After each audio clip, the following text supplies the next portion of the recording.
saya kasih nama Joko Widodo.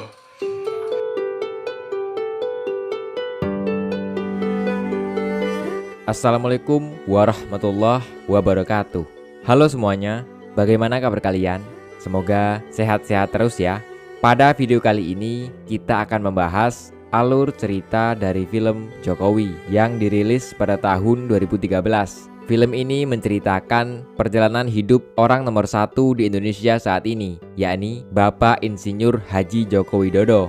Ini adalah cerita seorang anak tukang kayu bernama Joko Widodo yang tinggal dan hidup di rumah kecil pinggiran sungai. Masa kanak-kanak yang jauh dari istilah berkecukupan telah dilaluinya. Namun, hal itu tidak menyurutkan semangat Jokowi untuk meneruskan pendidikannya ke jenjang yang lebih tinggi. Seperti apakah cerita lengkapnya? Baiklah, daripada penasaran, kita langsung mulai saja alur ceritanya. Surakarta, 1961. Tampak seorang pria berpakaian lusuh bernama Noto Miharjo sedang mengayuh sepedanya menuju klinik di mana istrinya saat itu hendak melahirkan. Namun, ketika melewati pasar, perjalanannya dihentikan oleh petugas yang sedang melakukan razia pedagang kaki lima. Hampir saja ia ditangkap oleh petugas karena disangka pedagang kaki lima yang hendak kabur.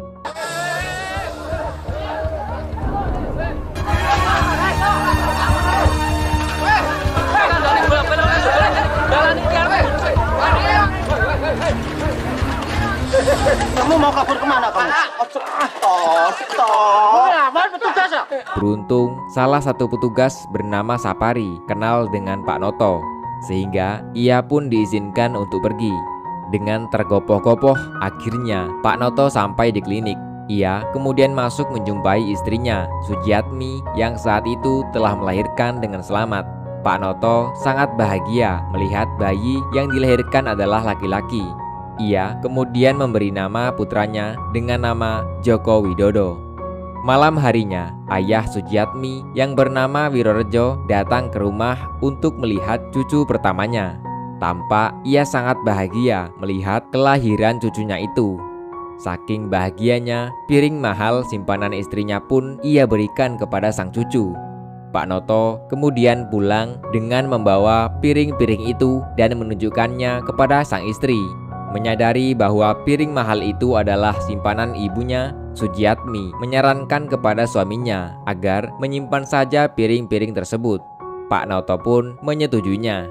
Suatu hari, Dejarwo datang ke rumah untuk menagih uang kontrakan yang belum dibayar. Namun, saat itu Pak Noto belum memiliki uang. Padahal tempo lalu ia telah berjanji akan membayarnya pada hari itu. Sehingga hal ini membuat Dejarwo merasa kesal dan marah. Sujiatmi berusaha meredam kemarahan Dejarwo dengan berjanji akan membayarnya pada siang nanti. Sujiatmi kemudian menyuruh suaminya untuk menjual piring pemberian sang ayah. Uangnya akan mereka gunakan untuk membayar uang kontrakan. Namun sayang, sepeda yang ditumpangi Pak Noto jatuh dan membuat piring-piring itu pecah. Pak Noto tak kehabisan akal. Ia kemudian mendatangi sebuah toko yang menjual barang-barang antik. Satu-satunya jam tangan warisan dari sang ayah rencananya akan ia gadai di toko itu. Setelah melakukan tawar-menawar, akhirnya jam tangan tersebut dibeli seharga Rp1.650. Jumlah tersebut tentu masih kurang bila digunakan untuk melunasi biaya kontrakan, karena yang ia butuhkan kurang lebih Rp5.000. Namun, ia tidak punya pilihan lain. Uang tersebut kemudian segera ia bayarkan kepada Dejarwo, sementara kekurangannya akan segera ia lunasi. Sayangnya, Dejarwo menolak. Rumah kontrakan itu justru akan ia berikan kepada orang lain, sehingga Pak Noto bersama istri dan anaknya terpaksa angkat kaki dari rumah tersebut. Di tengah perjalanan, mereka kehujanan dan kemudian berteduh di sebuah warung soto. Ketika sedang menyantap soto, mereka justru dihardik oleh pemilik warung karena gerobak yang mereka bawa menghalangi tempat duduk di sana. Pak Noto pun meminta maaf. Bersamaan dengan itu, seorang pria datang menawarkan tempat tinggal pada Pak Noto karena iba melihat bayinya kedinginan. Tawaran itu dengan senang hati ia terima. Pada tahun 1965, Joko Widodo sudah tumbuh menjadi anak yang menurut. Ia diajarkan banyak hal tentang makna hidup dari sang kakek. Dengan menggunakan media wayang, sang kakek menceritakan kisah para ksatria hebat di zaman dulu. Sang kakek mengatakan bahwa untuk menjadi orang hebat itu tidak perlu berpenampilan mewah, namun cukup berpenampilan sederhana dengan hati yang bersih dan jujur. Pada bulan Oktober 1965, pasca peristiwa G30 SPKI meletus, para tentara melakukan pembersihan orang-orang PKI di seluruh Indonesia, termasuk di wilayah Jokowi tinggal. Pada hari Kamis tanggal 30 September 1965, di Ibu Kota Republik Indonesia, Jakarta, telah terjadi gerakan militer dalam Angkatan Darat dengan dibantu oleh pasukan-pasukan dari angkatan-angkatan bersenjata lainnya. Presiden Soekarno ini ditujukan kepada jenderal-jenderal anggota dipimpin oleh PKI. Para jenderal diculik dan dibunuh. Jalan. Dengan pembersihan besar-besaran sampai pelosok kampung. Kamu ikut saya. Loh, ini kita mau tanda Pak. Ikut saya. Bapak juga tidak tahu.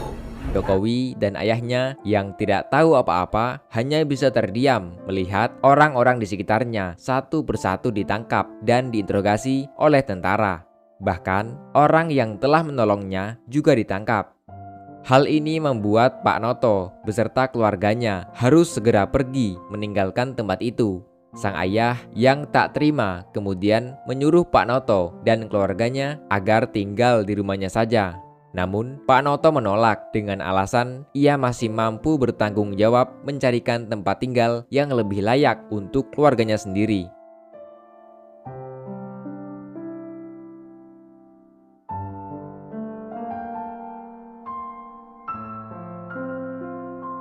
Di bantaran Sungai Kalianyar, akhirnya Pak Noto bersama istri dan anaknya menemukan tempat tinggal yang layak.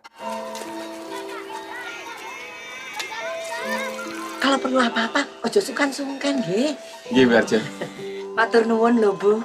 Joko jadi punya teman di sini. Iya. Pada tahun 1973, Jokowi tumbuh menjadi anak yang cerdas dan soleh. Tak hanya itu, kejujuran yang diajarkan oleh sang ayah juga melekat kuat di dalam pribadi seorang Joko Widodo. Suatu hari, di sebuah TPA, Jokowi tanpa sengaja melihat aksi teman-temannya yang membolos. Teman-temannya itu memberi isyarat agar Jokowi diam dan tak melaporkannya kepada Pak Ustadz. Ketika dalam perjalanan pulang, Jokowi dihadang oleh 3 bocah yang tadi membolos. Si bocah gendut lalu memberikan uang kepada Jokowi dan memintanya agar tidak mengadukan aksi bolosnya kepada Pak Ustadz. Namun Jokowi menolak uang tersebut karena ia diajarkan oleh ayahnya agar jangan pernah menerima uang suap dari siapapun. Si bocah gendut itu terus merayu Jokowi agar mau menerima uang pemberiannya. Namun Jokowi tetap menolak. Karena kesal tawarannya selalu ditolak, si bocah gendut itu kemudian memukul Jokowi dan terjadilah perkelahian. Apa itu? Jangan bilang ke Pak Ustadz kalau kami kabur. Kurang. Maaf, tapi aku tetap tidak bisa menerima.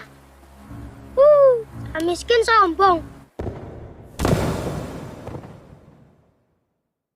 Bapak ndak pengen punya anak jagoan, Le. Ndak pengen. Bapak cuma pengen punya anak yang migunani bagi orang banyak, Le. Punya martabat. Dan lebih baik dari bapakmu ini. Bapak yang salah. Karena ndak becus didik anak.